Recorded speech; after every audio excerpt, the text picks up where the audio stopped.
Last question बताए थे, last में क्या था बतावल।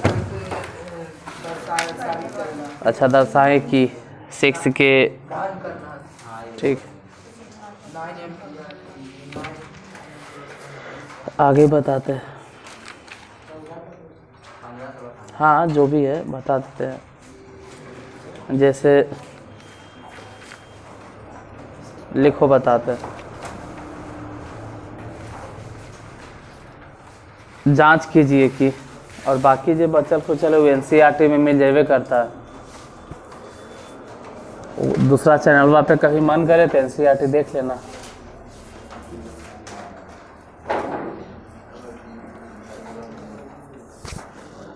जांच करें कि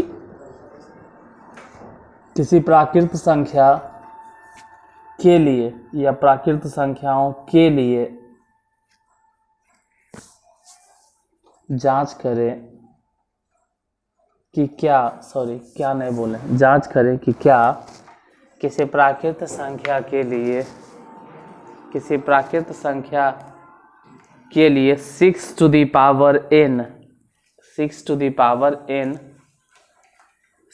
power n अंक 0 पर समाप्त हो सकता है। अंक 0 पर समाप्त हो सकता है।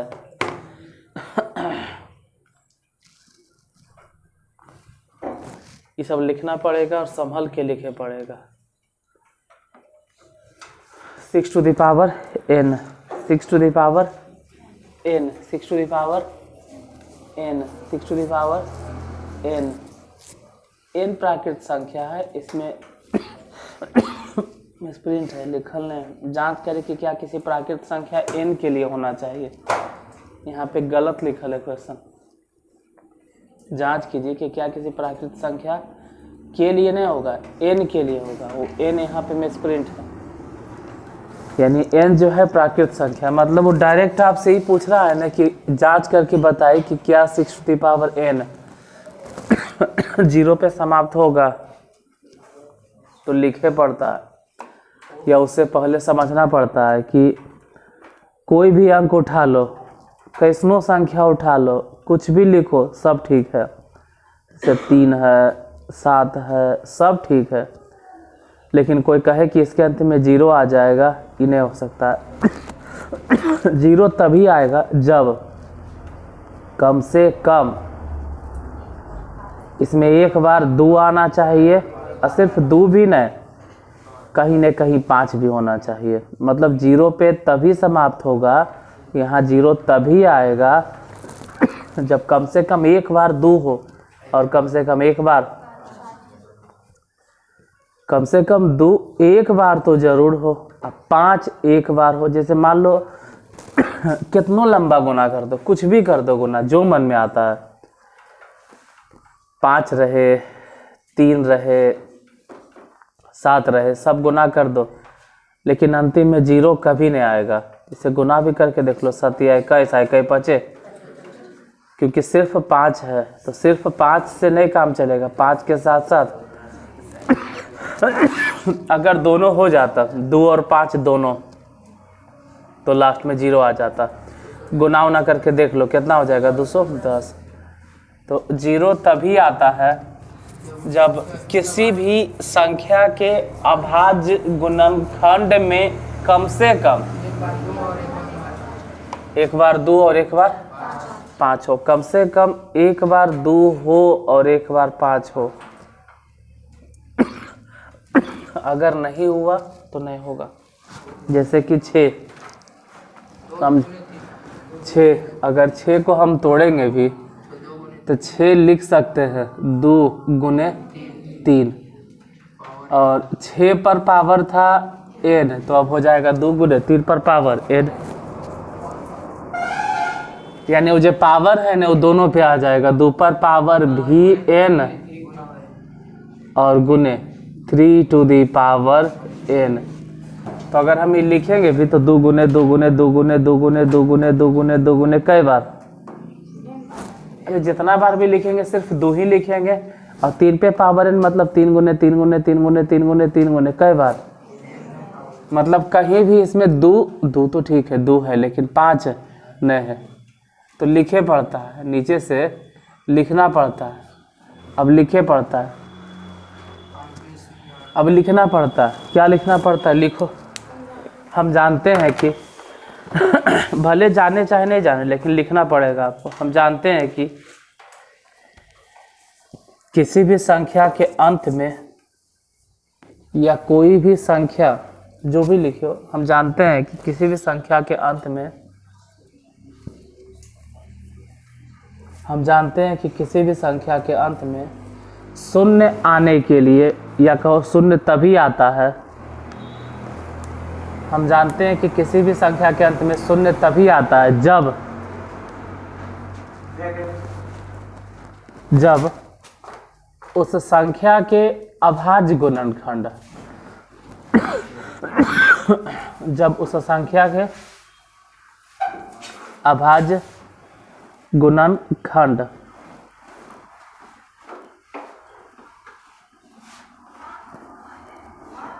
जब उस संख्या के अभाज्य गुणनखंड में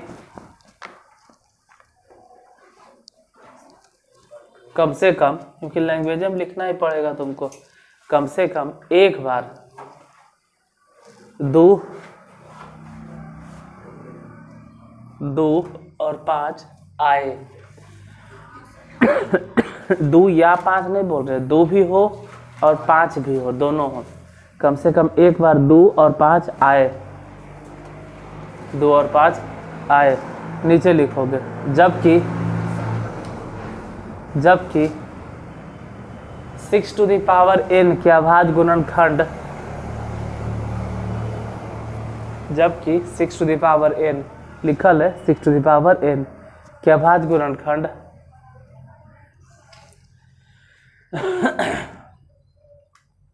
6 टू द पावर n के अभाज्य गुणनखंड 2 के पावर n गुने 3 के पावर n के रूप का है। 2 पर पावर n गुने 3 पे पावर n के रूप का है। मतलब कितनों तोड़ेंगे, 2 गुने 2 गुने 2 गुने, मानते हैं n माने क्या, n माने कोई मान ले 100 पावर, तो 2 गुने 2 गुने 2 गुने कई बार लिखोगे, 100 बार। 3 पर पावर 100, तो 3 गुने 100 बार लिखोगे, उससे कोई फायदा नहीं। कम से कम एक के बार रहे, लेकिन 2 रहे और 5 रहे। 2 अगर 100 बार रहे तो चलेगा, लेकिन 5 एक बार भी रहे, हम बोले कम से कम एक बार 2 और कम से कम एक बार, इसमें ऐसा है ही नहीं। क्या लिखे? जबकि 6 टू द पावर n के अभाज्य गुणनखंड 2 पे पावर n और गुने 3 के पावर n के रूप का है। अर्थात क्योंकि लिखना ही पड़ेगा आपको ये सब, अर्थात इसके अभाज्य गुणनखंड में, यानी 6 टू द पावर n के अभाज्य गुणनखंड में, 6 टू द पावर n के अभाज्य गुणनखंड में 5 नहीं है, 5 नहीं है। 2 है लेकिन 5 नहीं है।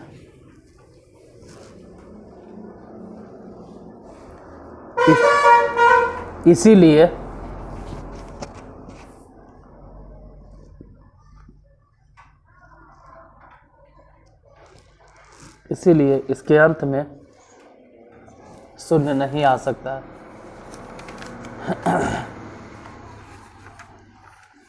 इस टाइप के क्वेश्चन एग्जाम में आता नहीं है, अजीब से दे तो दिया है, लेकिन आज तक जल्दी पूछा नहीं है।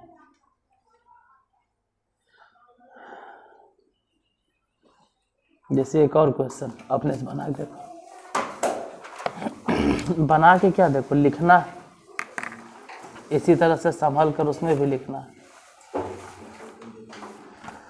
उसमें भी लिखना है कि सिद्ध करें कि 8 पर power n 8 to the power n के रूप में कोई संख्या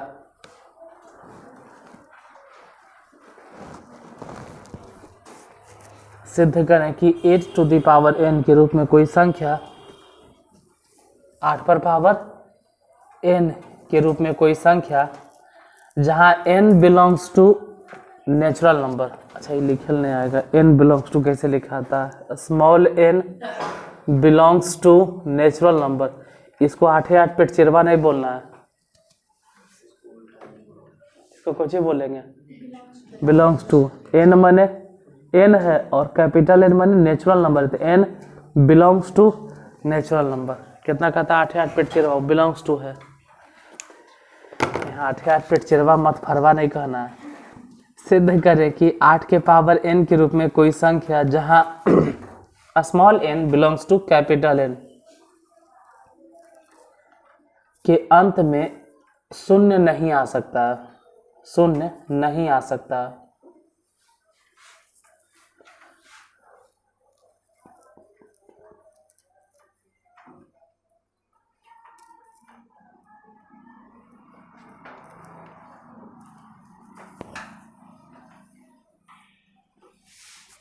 अब लिखना होगा यही चीज, अगर लिख लेते हो तो अच्छा है, नहीं लिख लेते हो तो गड़बड़ है फिर।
इस बार 8 है ना, अगर तोड़ेंगे भी तो सिर्फ 2 2 2 नजर आएगा। बैठो लिखो।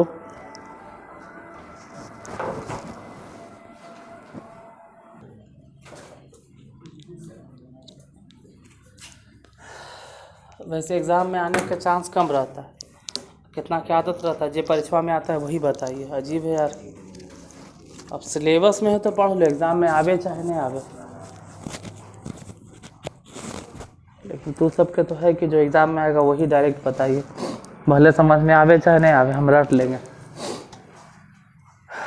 कितना पहले लिख देना कि 8 पर पावर n। अब 8 जो देख रहे हैं ना, इसको हम लिख सकते हैं तोड़ तोड़ के। 2 दूनी 4 और 4 दूनी 8, इस पर पावर n। बाद में अगर ये भी तोड़ेंगे तो अलग अलग तोड़ेंगे तो हम कहेंगे 2 पर पावर n गुने 2 पर पावर n गुने 2 पर पावर n, क्योंकि पूरा घेर घार के एकदम पावर n है तो अलग अलग तोड़ सकते हैं।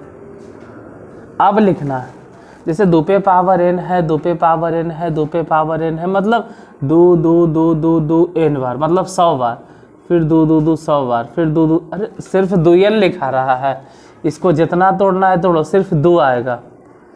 और फिर वही सब कहानी लिखेंगे कि हम जानते हैं कि किसी भी संख्या के अंत में शून्य तभी आ सकता है जब उस संख्या के अभाज्य गुणनखंड में कम से कम एक बार 2 हो और कम से कम एक बार 5 हो, जबकि 8 पे पावर n के अभाज्य गुणनखंड में सिर्फ 2 2 2 है, 5 तो है ही नहीं, इसलिए इसके अंत में शून्य नहीं आ सकता है। तो फिर वही बोलेंगे, लिख लो किसी को लिखना है तो। हम जानते हैं कि किसी भी संख्या के अंत में,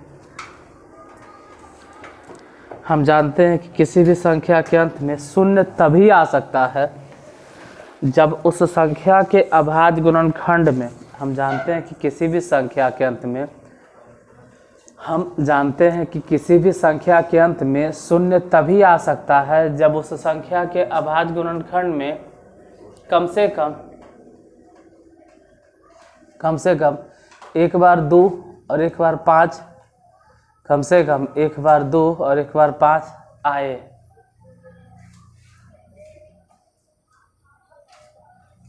एक बार 2 और एक बार 5 आए।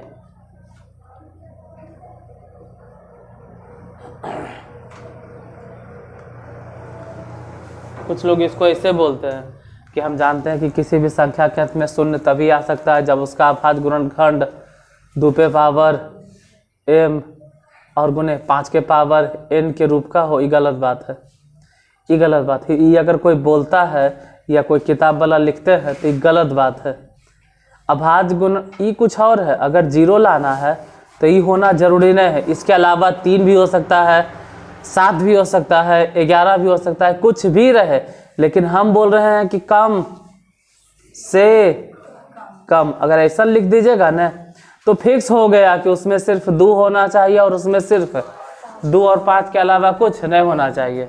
कई लोग के ऐसा कन्फ्यूजन लगता है, कितना यही बोलता है। वो तब है, वो कहानी तब होता है जब तुम पढ़ोगे शांत और अशांत। वो भी बताएंगे, हो सकता है आगे मिलेगा कभी। तो शांत और अशांत, जैसे कोई भी संख्या शांत है, मतलब कोई भी परिमेय संख्या का दशमलव प्रसार शांत होगा या अशांत होगा। कन्फ्यूजन नहीं हो इसलिए अभी ये क्लियर कर देते हैं। किसी भी परिमेय संख्या का दशमलव प्रसार शांत होता है या अशांत होता है, ये पता चलता है किससे? तो उसके हर के अभाज्य गुणनखंड। तो जब हम शांत अशांत कभी बताएंगे ना तो भले बोलेंगे कि जिस परिमेय संख्या के हर का अभाज्य गुणनखंड इस रूप में हो, मतलब हर में सिर्फ 2 और सिर्फ 2 और सिर्फ, अगर सिर्फ 2 रहेगा और सिर्फ 5 रहेगा तो, और इसके अलावा कुछ भी आ गया, 2 और 5 के अलावा कुछ भी आ गया तो फिर अशांत। तो उसके लिए शांत और अशांत। यहाँ ये सब बात मत चिपका देना, यहाँ ये सब नहीं बोलना। यहाँ पर वही लिखना जो हम बोल रहे हैं कि किसी भी संख्या के अंत में शून्य तभी आ सकता है जब उस संख्या के अभाज्य गुणनखंड में कम से कम एक बार 2 और कम से कम एक बार 5 आए। जबकि 8 पे पावर n का अभाज्य गुणनखंड 2 के पावर n गुने 2 के पावर n गुने 2 के पावर n के रूप का, 2 के पावर n गुने 2 पे पावर n गुने 2 पे पावर n के रूप का।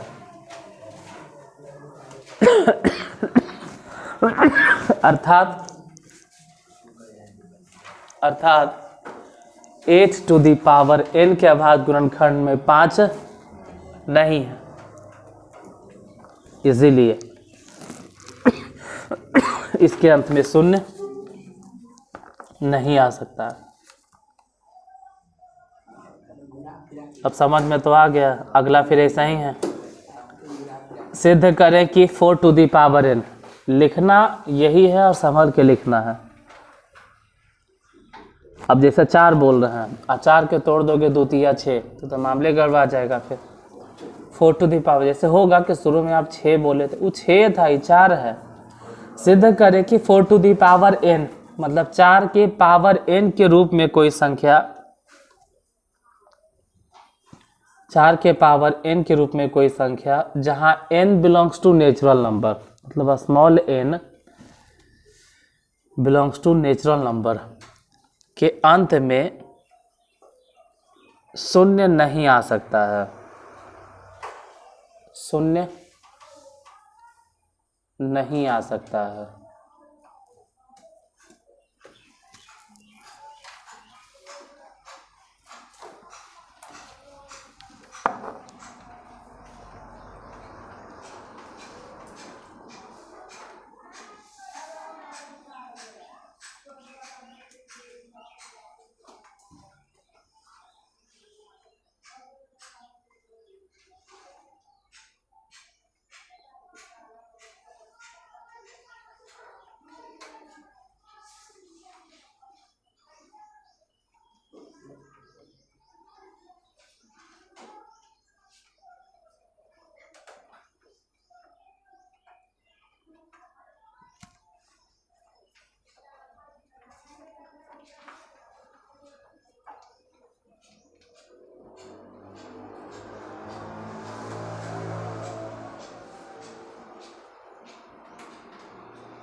पहले 6 था, उसके बाद 8 आया और अब दिए हैं 4।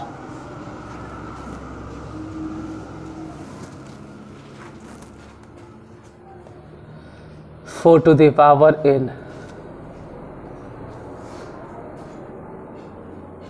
कैसे तोड़ेंगे भानु प्रताप?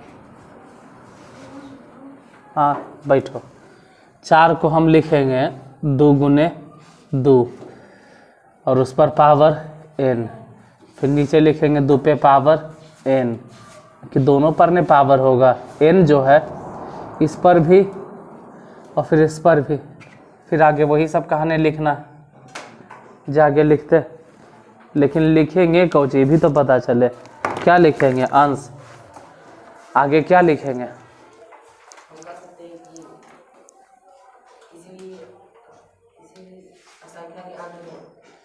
असंख्या नहीं। बैठो बैठो। हम जानते हैं कि किसी भी संख्या के अंत में शून्य तभी आ सकता है जब उस संख्या के अभाज्य गुणनखंड में कम से कम एक बार 2 और एक बार 5 आए, जबकि 4 टू द पावर n के अभाज्य गुणनखंड 2 पे पावर n और 2 पे पावर n के रूप का है, अर्थात इसमें 5 नहीं है, 2 है। मतलब कह सकते हैं कि अर्थात इसमें 2 है, लेकिन 4 टू द पावर n के अभाज्य गुणनखंड में 5 नहीं है। 2 है भी तो क्या फर्क पड़ता है, 5 नहीं है। दोनों होना चाहिए, जैसे कहीं खाली 5 है लेकिन 2 नहीं है। पीछे वाला सबसे लास्ट क्या लिखेंगे बोलो तो? क्या बोल रहे हैं हम? 3 बार से बोल रहे हैं, अभी क्या बोल रहे थे? इसके बाद हम क्या बोलेंगे बोलो? हम जानते हैं कि किसी भी संख्या के अंत में शून्य तभी आ सकता है जबकि संख्या में 2 और 5। उस संख्या में 2 और 5 नहीं हो, उस संख्या के अभाज्य गुणनखंड में कम से कम एक बार 2 और एक बार 5 आए, जबकि 4 टू द पावर n के अभाज्य गुणनखंड 2 पे पावर n 2 के पावर n के रूप का, अर्थात इसके अभाज्य गुणनखंड में 2 तो है लेकिन 5 नहीं है, इसीलिए 4 टू द पावर n के अंत में शून्य नहीं आ सकता है। अगला फिर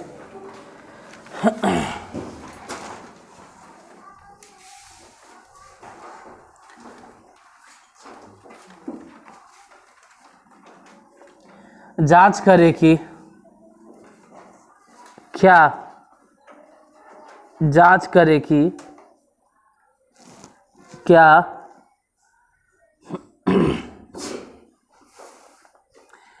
39 पे पावर n 3 से विभाज्य है। 39 पे पावर n 3 से विभाज्य है, जहां n belongs to natural number.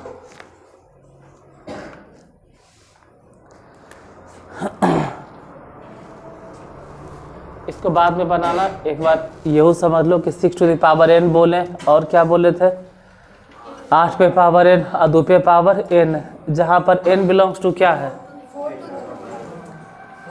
चलो 4 टू द पावर n, उससे कोई खास फर्क नहीं पड़ता है, 4 भी रहेगा तो। जहाँ पर लिखना बंद करो, लिखना बंद करो, जल्दी देख लो, लिखना बंद करो। जहाँ पे n बिलोंग्स टू क्या है, n belongs to natural number, मतलब वो तो हिंदी हो गया, वो मतलब नहीं हुआ। मतलब के ही नहीं मतलब होता है कि हिंदी बोल दे फटाक दे और तो मतलब समझ गए। कुछ लोग के जैसे कि हिंदी भी नहीं समझ में आता है, ठीक है, हिंदी में भी पूछता है कि मतलब अजीब अजीब से हिंदी में भी शब्द है, ठीक है। 6 टू द पावर n, तो n मतलब उसमें दिले है कि n नेचुरल नंबर है, नेचुरल नंबर मतलब प्राकृत संख्या, अरे वो हिंदी है, नेचुरल नंबर मतलब, हाँ ठीक है भाई, प्राकृत संख्या। प्राकृत संख्या किसे कहते हैं? गिनती की संख्या को। हिंदी के मतलब ही नहीं होता कि वही मतलब है। कई बार तो उन्हें पूछ दिया जाएगा त्रिचक्र वाहिनी, रिक्शा, तुरंत बोलते हो रिक्शा, जबकि रिक्शा इंग्लिश है, हिंदी त्रिचक्र वाहिनी है। तो हमको जो समझ में आता है वही पूछते हैं, मतलब हमको जो समझ में आता है, ध्रुव सकट विश्राम वाले स्टेशन, जे हम समझते हैं वही नहीं पूछेंगे, जे हम समझ में नहीं करते वो कहाँ से पूछेंगे? गमनमा, अंगा, ठीक है, कमीजिया फट गए, तो हम लोग शर्ट समझते हैं, तो जे समझते हैं वही नहीं पूछेंगे, ठीक है। और पता नहीं कोची कोची होता है, गुलबंद, ठीक है, कंठ लंगोट, टाई। तो जो हम समझते हैं वो ठीक है, नहीं समझते पूछते हैं मतलब, हिंदी इंग्लिश नहीं, मतलब जो हम समझते हैं। खैर एन माने नेचुरल नंबर। नेचुरल नंबर 1 2 3 4 5 6 7, तो कोई भी नंबर उठा लो ने, लेकिन ध्यान रहे कि नेचुरले रहे। या तो 1 उठा लीजिए, या तो 2, या तो 3, या तो देखो ध्यान से, ये तीनों हिसाब हम बता दिए हैं। ये तीनों हिसाब दूसरा तरीका है, को सिंपल तरीका बता देते हैं कि 1 2 3 4 5 6 7 8 9 10 11 12 डॉट डॉट डॉट धीरे चलेगा। तो कम से कम 3-4 नंबर उठा के रखना, मतलब यहाँ पे लिखना कि जब n बराबर 1 या 2 3, जो भी लिखना चाहो। मान लो हम ये सभी उठाते हैं 1 2 3, तो अगर 1 रखेंगे तो 6 आएगा, 2 रखेंगे तो 3 रखेंगे तो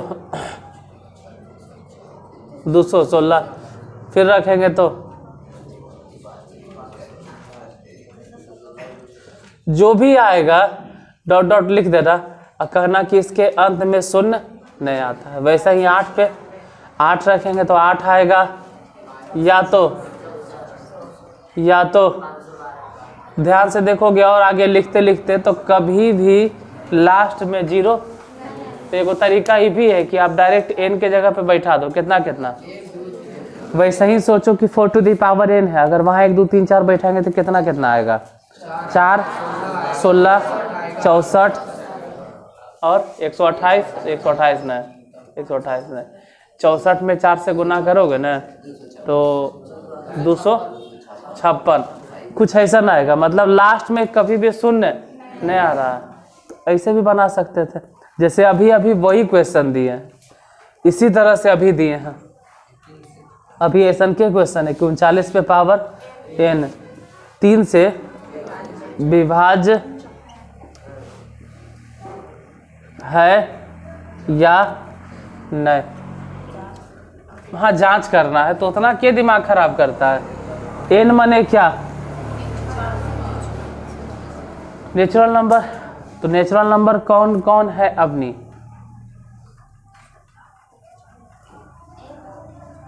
पाँच 6 7 8 9 10 11 12 13 14 ढेरे मनी है। तो हम कोई भी एगो नेचुरल नंबर बैठा लेंगे। काहे? ये साबित करल नहीं कह रहा है। जैसे साबित करल कहता है तो थोड़ा सा डाउट होता है, साबित करने में थोड़ा सा डाउट है। बोलो काहे? कुछ लोग के लगेगा कि 4 तक थोड़ा है नेचुरल नंबर, और भी आगे है, जहाँ तक जाता है वो जहाँ तक ढेरे मनी है। अरे तो यहाँ तो तुमको ये कह रहा है ना कि 3 से विभाज्य है, और 3 से विभाज्य n के जगह पे कुछ भी रख के देख लो, समझ में आ जाएगा। कुछ भी रख के देख लो, वो खुद कह रहा है कि n क्या है। n माने 1 2 3 4 5। तो इसमें से कोई भी एगो नेचुरल नंबर उठा लो, कोई भी जो मन करे, 1 2 3 4 जो मन करे उठा लो। कौन उठाना? कोई भी उठा लो ने। n बराबर क्या रखे? 1 2 3 जे रखना। मान लो 1 उठा लेते हैं तो बोलेंगे ना कि 39 पे पावर 1। अब इसको भी तोड़ो, 39 को 13 दिया 39। और कितना कहेगा? नहीं नहीं हम n के जगह पे 2 रखेंगे, n के जगह पे तो और अच्छा है, तो और अच्छा है। फिर 39 कई बार आ जाएगा? 3 रखेंगे तो 39 कई बार? 4 रखेंगे तो 39। यहाँ तो सिर्फ कई बार तोड़े हैं? एक ही बार, एक ही बार में हम 3 से भागा दे के देखते हैं तो कट गया। 3 से भागा देखे तो मतलब हम बोलेंगे कि हाँ 39 पे पावर n 3 से विभाज्य है। अरे n के जगह पे रखना क्या था? कोई भी संख्या नहीं, कोई भी प्राकृत संख्या। प्राकृत संख्या शुरू होता है कहाँ से? तो 1 के बाद जो रखना है, किसी को नहीं अच्छा लग रहा है 1 तो 2 रख के देख लो, 4 रख के देख लो। 4 रखेंगे तो 39 गुने 39 गुने 39 गुने 39 कई बार लिखाएगा? क्या फर्क पड़ता है? तुम इसको 4 बार लिखो चाहे 50 बार लिखो, जब हम 3 से भागा देंगे तो 1 बार कट जाइए न करेगा। और वही कह रहा था कि कट जाए। अरे जैसे जैसे देखो, मान लो वहाँ छोड़ो, 39 गुने 39 गुने 39 गुने 39 4 बार लिख दिए। अब बोलो अगर 3 से भागा देंगे तो ये कटेगा या नहीं कटेगा? करेस कट जाएगा। कटा। अब 3 नहीं नीचे है, बाकी गुना उना करते रहो, कट गया। तो 4 बार लिखो चाहे 50 बार लिखो, कट जाइए करेगा। हो गया, लिख लो। लेकिन लिखोगे कौन हो तो पता चले, पता चले सब कहीं छाप नहीं ले। सब समझाने के लिए सब बता रहे थे, सबको मिटाइए।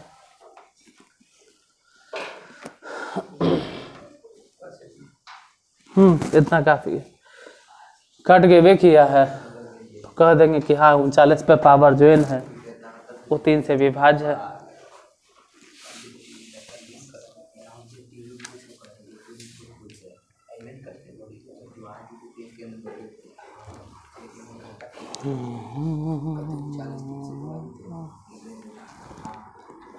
ये सब ऑब्जेक्टिव के क्वेश्चन में नहीं है, ये सब ऑब्जेक्टिव के क्वेश्चन में नहीं। अगर पूछेगा तो 2 नंबर क्या, नहीं तो फिर पूछबे नहीं करेगा। ये सब ऑब्जेक्टिव के क्वेश्चन ही नहीं है। ऐसा नहीं है कि सब ऑब्जेक्टिव में आता है। अगला है यदि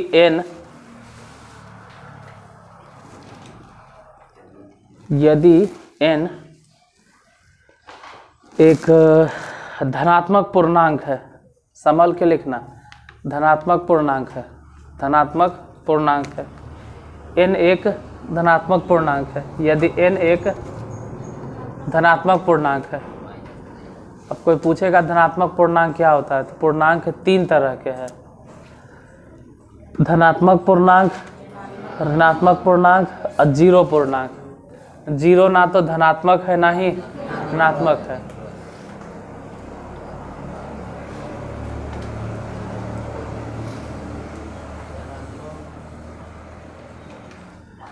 धनात्मक पूर्णांक इधर ऋणात्मक पूर्णांक और बीच में शून्य पूर्णांक। तो शून्य को छोड़ देना है और इसको भी छोड़ देना है, तो बचा कौची 1 2 3 4। अरे तो इतना काहे बोल रहे हैं धनात्मक पूर्णांक? आप डायरेक्ट बोल देते ना क्यों कौन सी संख्या है, तो इनडायरेक्टली वही बात बोल रहा है कि धनात्मक पूर्णांक माने क्या, प्राकृत। अच्छा, प्राकृत संख्या में अगर 0 शामिल कर लेंगे तो कौन सी संख्या बनेगा, पूर्ण संख्या। तो पूर्ण संख्या नहीं बोल रहा है, सिर्फ कह रहा है धनात्मक पूर्णांक। मतलब इनडायरेक्टली, मतलब साफ साफ फिर बोले के हिम्मत नहीं है, तो घुमा फिरा के बोलता है। मतलब साफ साफ बोलना चाहिए, नहीं घुमा फिरा के बोलता है। घुमा फिरा के कौची बोलता है कि तो हम तोरा मतलब जे भी तोर बाबूजी के बेटा के पत्नी के बेटा हम हुए। अब तो डायरेक्ट बोलो रे यार कि हम तोर बेटा है। ध्यान से गौर से सुनो, कह कौची रहा है, तोर बाबूजी के बेटा के पत्नी के हम बेटा हुए, तो क्या हुए, बेटा हुए। ध्यान से समझोगे तो, गौर से सुनोगे समझ में आ जाएगा। तोर बाबूजी के बेटा के पत्नी के हम बेटा है। अरे तो बोलो ने कि हम बेटा है, तोर बोले में ला जाता है, अजीब है यार। तो वैसी एजा पर है, ये डायरेक्टे अगर बोल देता कि प्राकृत संख्या, लेकिन इसको ला जा रहा था, पूरा घुमा फिरा के बोला, पूरा घुमा घुमा के कि धनात्मक पूर्णांक है, अरे तो बोलो ना कि प्राकृत संख्या में है, क्योंकि अगर जीरो शामिल हो जाता तो तू पूर्ण संख्या बन जाता। तो धनात्मक पूर्णांक माने प्राकृत संख्या। दिमाग में फिट रहे कि धनात्मक पूर्णांक माने प्राकृत संख्या, माइनस वाला नहीं समझना है और जीरो वाला, यानी फिर वही बात 1 2 3 4 5 6 7। अब लिखिए, यदि n एक धनात्मक पूर्णांक है मतलब प्राकृत संख्या है, तो सिद्ध करें कि n, n+2 या n+4, n या n+2 या n+4 में से कोई एक संख्या 3 से विभाजित होती है।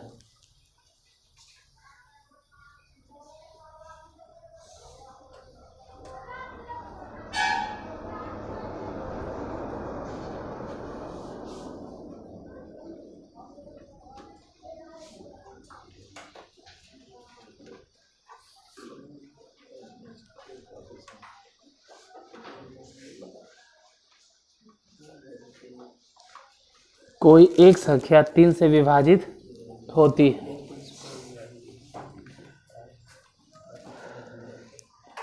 n क्या है? प्राकृत संख्या है। कोई भी मान के चलो न प्राकृत संख्या शुरू ही होगा कहाँ से? 1 2 3 4 5 6 7 8 9 जहाँ तक मान सकते हो। देखो वो यही पूछ रहा है कि n या n+2 या n+4 इन तीनों में से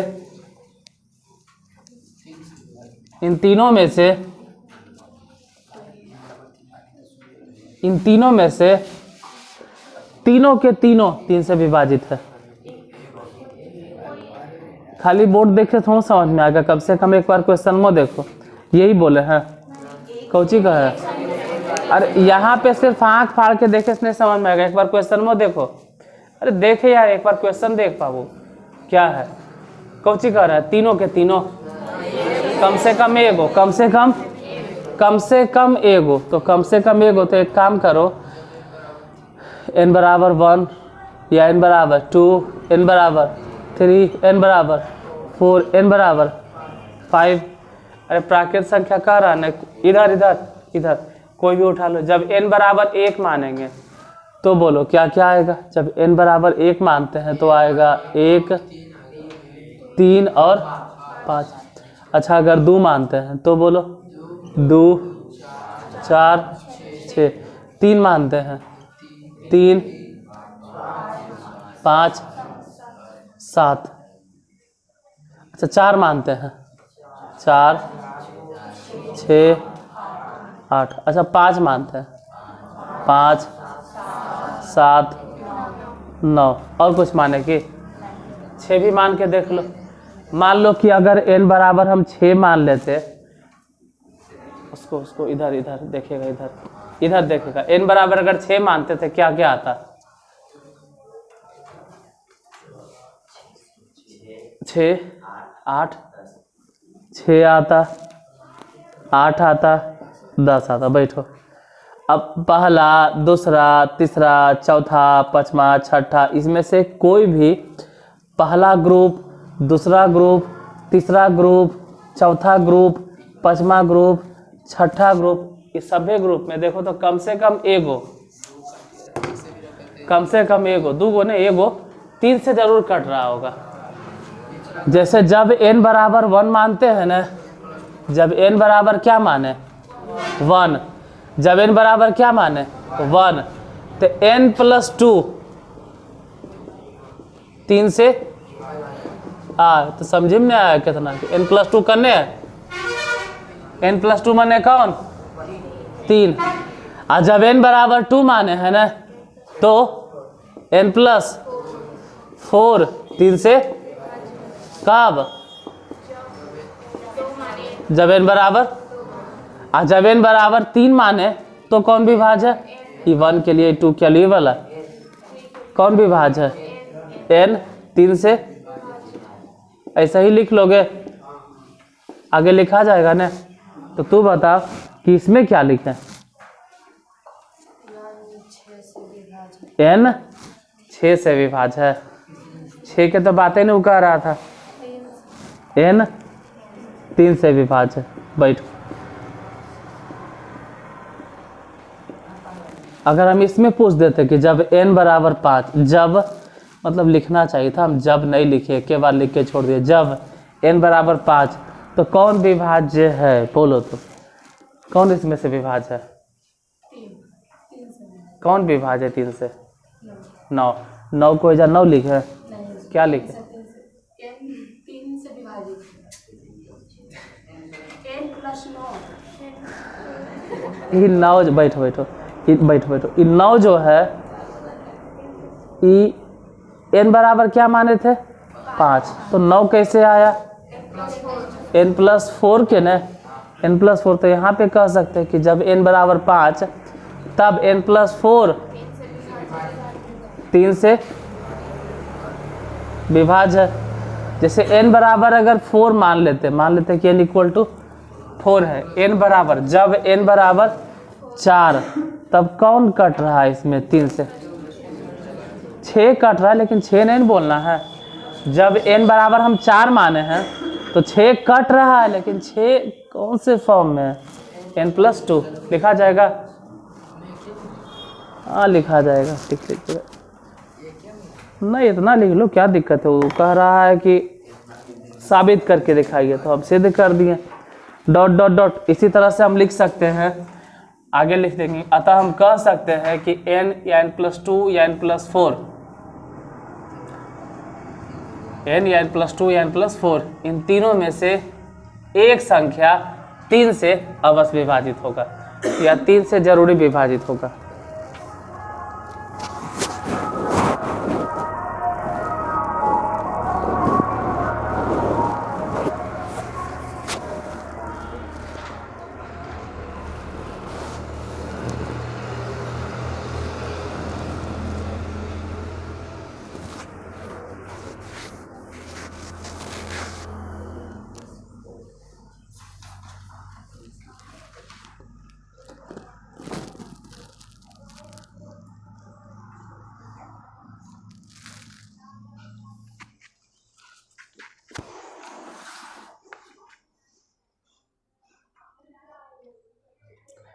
और जैसे भी जितना बता रहे हैं ये सब एग्ज़ाम में कम आता है, तो तुमको समझ में नहीं आएगा, कहे कि जल्दी कोई बताता नहीं, एग्ज़ाम में आता भी नहीं। सिर्फ किताब में दिए हुए बस उतने काफ़ी है।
सत्यापित करें कि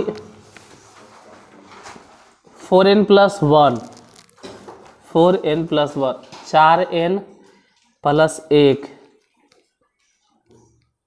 के रूप की दो संख्याओं दो विषम संख्याओं 4n plus 1 4n plus 1 4n plus 1 के रूप की दो विषम संख्याओं का गुणनफल भी दो विषम संख्याओं का गुणनफल भी दो विषम संख्याओं का गुणनफल भी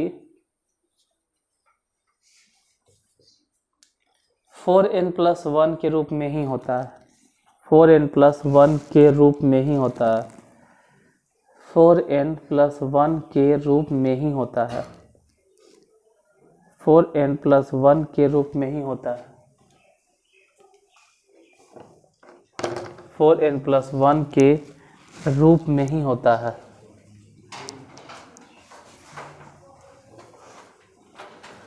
लिखना चाहो तो जोड़ लो कि जहाँ n एक प्राकृत संख्या है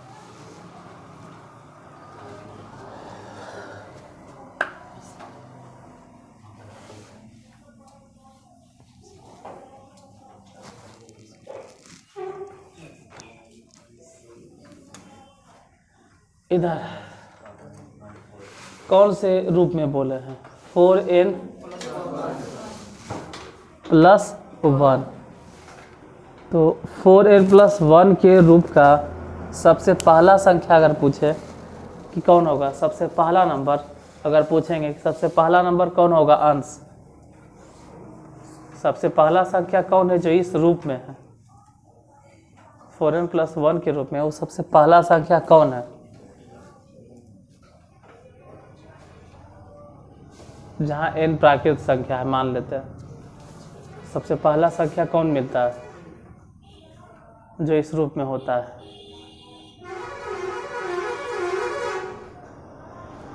वो लिख रहा था क्योंकि अब कुछ लिखा नहीं रहे फिर भी लिख रहा है 4n प्लस 1 के रूप का सबसे पहला संख्या कौन है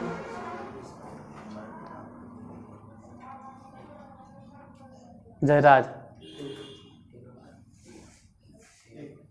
है कैसे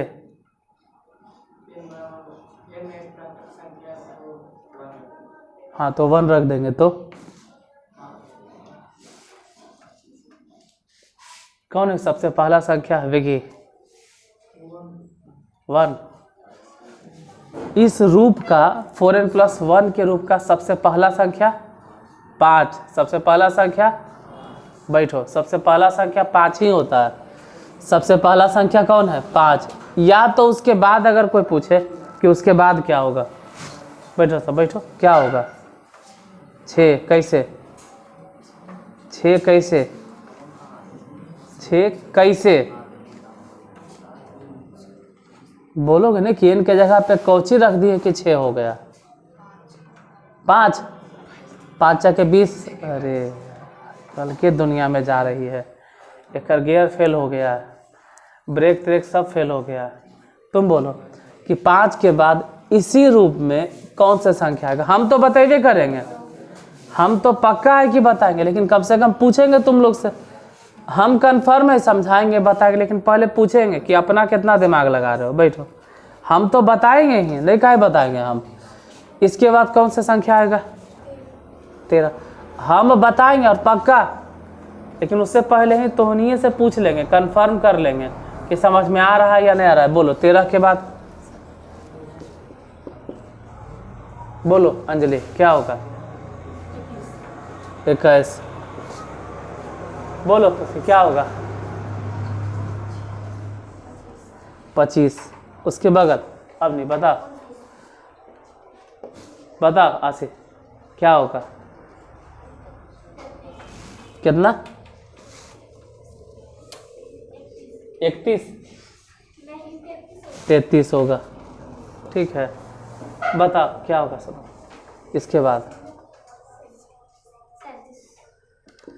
तुम बोलो तू बता अब तुम बता अब बता दिमाग में कुछ हटा हाँ 45 होगा नहीं कहे होगा अब हटा कुछ दिमाग में कुछ हाँ 5 में 4 जोड़ दे अभी तक नहीं आता कुछ नहीं आता इसके दिमाग में तुमको समझ में आया कि क्या हो रहा है तुम लोग को पता चला क्या हम ये सब कैसे, या तुम ये सब कैसे बता रहे हो? हाँ, इसके दिमाग में ही अट गया ना कि 4 4 जोड़ते जा रहे हैं, ये वो दिमाग नहीं दौड़ा पाई जो दिमाग चलाना चाहिए था। अरे तो वही कहावत हो गया कि रेस में दौड़ाना था घोड़ा, दौड़ा दी कुत्ता।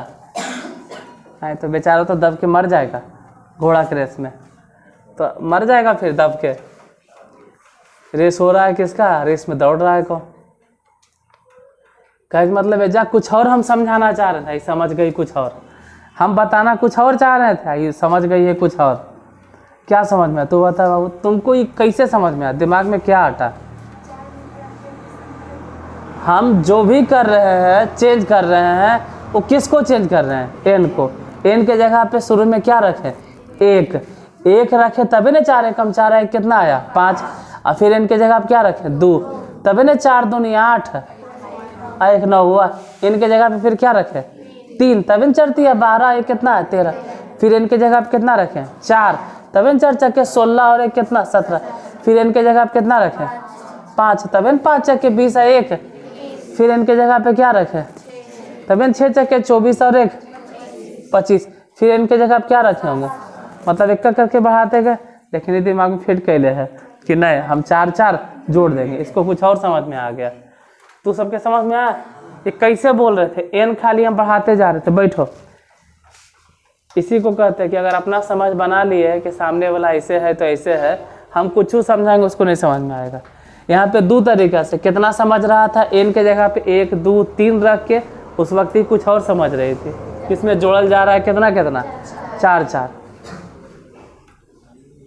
लेकिन तुमको समझाना हम कौन सी चाह रहे थे? हम समझाना कुछ और चाह रहे थे।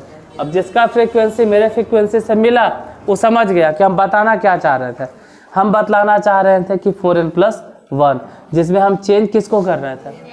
हम अपन दिमाग के फ्रीक्वेंसी में चेंज कर रहे थे एन को। उसमें से बहुत लोग एन को चेंज किया, ये कुछ और चेंज कर लेते, ये 4 4 जोड़ रहे थे। हम सही बात है, चेंज तो सही में 4 हो रहा है, लेकिन तुमको चेंज करना एन है। एन के जगह पे 1, एन के जगह पे अब कोई भी 2 नंबर उठा लो। ये जितना नंबर देख रहे हो ना सब इसी के रूप का। इसमें से कोई भी 2 नंबर उठा, बोलो किसको उठा ले? या तो 5 13, मान लो 9 उठा लेते, ज्यादा टफ का है। 9 5 क्या 45 इस रूप का है? अरे लिखल भी है, देखो ना है। कोई कहे कैसे, तो 45 को आप लिख सकते हैं 4 गुने 11 प्लस में 1। नहीं समझ में आया? 4 गुने 11 + 1। अब इसी से पूछेंगे कि 45 में n बराबर क्या? तुम्ही से 45 में n बराबर क्या? हाँ, क्योंकि यहाँ पे 4 गुने n होना चाहिए। बैठो, लेकिन n की जगह आप कितना है? 11।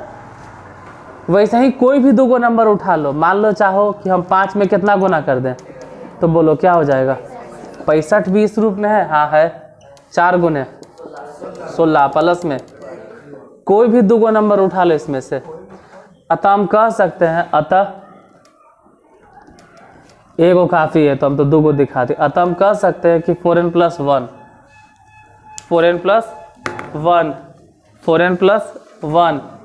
के रूप में 2 विषम संख्याओं का गुणनफल भी 1 के रूप का ही होता है। ज़्यादा है तो समझाने के लिए इतना लिख दीजिएगा, एगो कम से कम एग्जाम्पल दिखा दीजिएगा। चलेगा और दिखा दी, एक आगो और दिखा देना, डॉट डॉट डॉट करके लिख देना, अपने से लिख लो।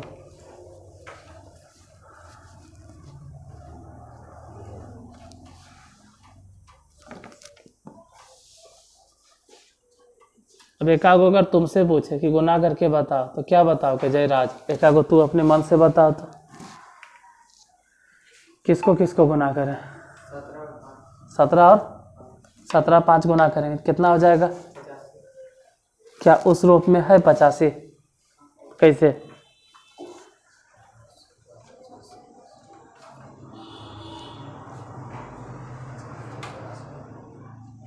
कैसे? 4 गुने 21 प्लस में आ तो गया। इनके जगह पे कितना? 21। इनके जगह पे बैठो, इनके जगह पे 21।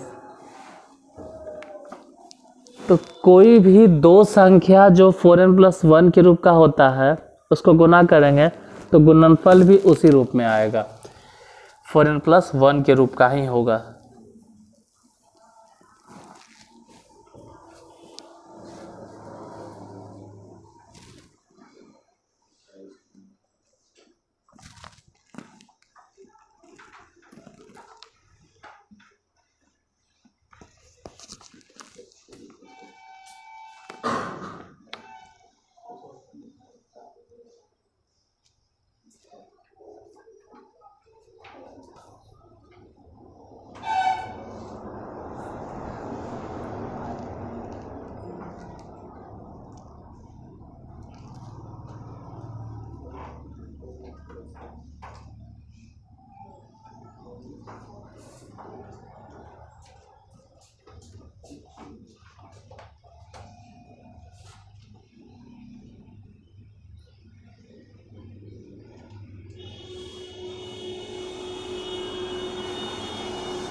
अगला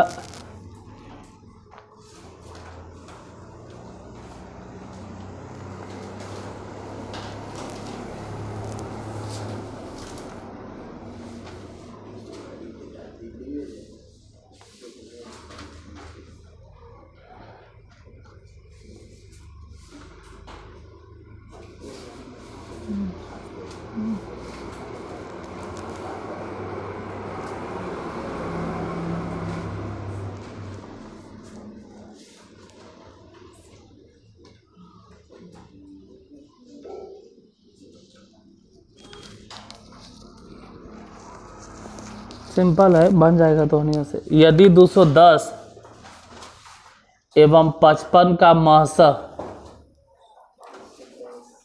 यदि 210 एवं 55 का महसः, 210 एवं 55 का महसः 210 गुने 5, 210 गुने 5 प्लस 55y, 55y के रूप में है।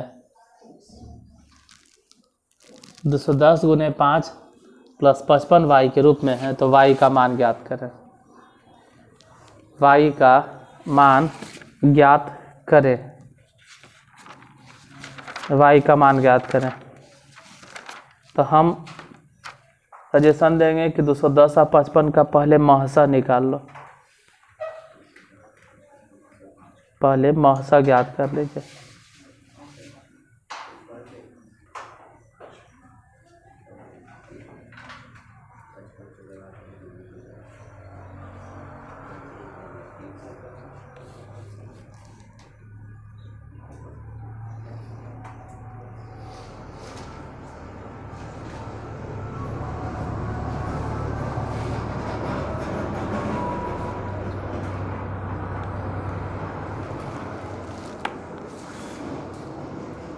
निकल गया महसा। ओह, तुम बता 210 और 55 का महसा कितना आया? हाँ नहीं निकाल, तो बैठल था हम, निकालो, हमको लगा निकाल के बैठल है। 210 और 55 का महसा कितना आएगा बताइए, अगर किसी से निकला है तो। 5 ने, बस बन गया। मेन यही काम तो करना था। उसमें कह रहा है कि 210 और 55 का महसा, 210 और 55 का निकलेगा तभी न कुछ करेंगे। कितना निकला? निकल गया। ये जो 5 निकला है वो किस रूप में है? 210 और 55 इधर बना ला। 210 और 55 का महसा कितना आया? ये किस रूप में है? 210 गुने 5 प्लस 55 y, यही ना। एक काम करो, 210 गुने 5 आता है तो गुना करो। अब के गुना करता, उतना टाइम किसके पास है सर? खाली डायरेक्ट घटा देते हैं ना वैसे जाके। उतना टाइम ही कहाँ है कि हम गुना ना करें, तो मत करो गुना। इतना जाके घटा तो सकते हैं, हाँ घटा तो देंगे। अब यहाँ से और वहाँ से दोनों में से कॉमन ले लो। कितना? 5। अगर 5 कॉमन लेंगे तो बचेगा कितना यहाँ से 1, हाँ माइनस में 210 बराबर 55y। अब 1 में से 210 घटवेले तो आता होगा, घटाओ। माइनस में कितना 209, इधर बोलो 55y। 5 से ही बोला जाएगा कट कई बार में, और 11 से ही बार में कटना चाहिए।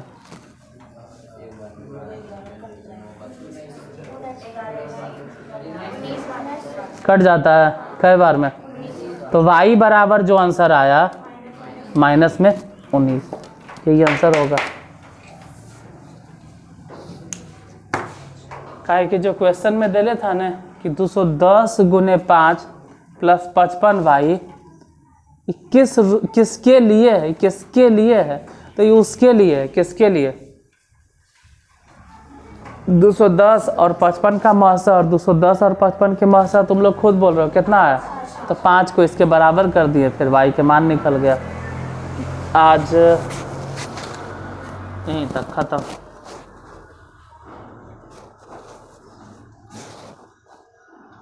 बाकी देखो जिसके पास ही किताब होगा ऑब्जेक्टिव बना लेना, हम बता देंगे। 1.1 एक्सरसाइज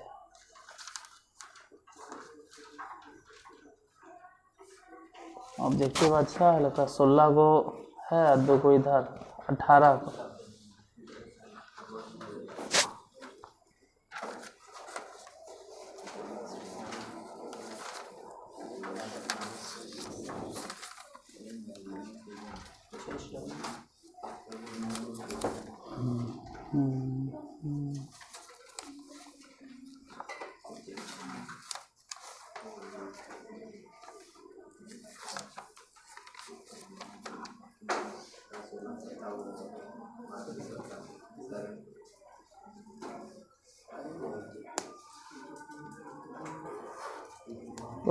एक्सरसाइज 1.1 है,